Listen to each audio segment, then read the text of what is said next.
Hi gang, it's Rick, and I wanted to know if anybody's tired of talking about reported findings yet, but I guess not, because another thing came up this week with one of our clients, and there's a big mistake that people keep making when it comes to reported findings.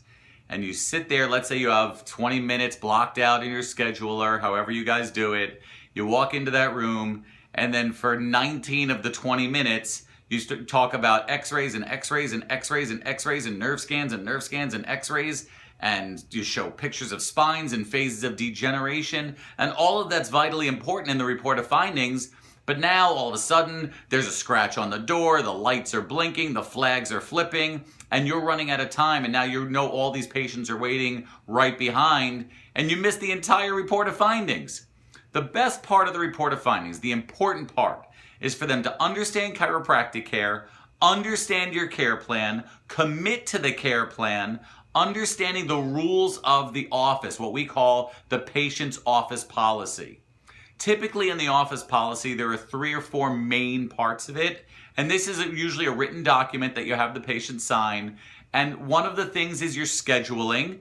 So we do what we call multiple appointment program. We shoot for 6 at a time. So letting the patient know in the report of findings, when you go up to the front, you're going to be scheduling your visits about 6 at a time in advance, so you don't have to stand up there and negotiate 1 at a time. The other thing is handling your financial responsibilities. The staff up front will do everything in their power to help you make it seamless as possible, and that's when you can do your care plans, etc., any of the procedures that you follow when it comes to the financials. One of the things is healthcare class or new patient orientation or natural healthcare orientation, whatever you call it. If you require that the patients come, that's in the office policy and they're educated to that. Some of the other things are referrals. Some of the other things are getting your families checked.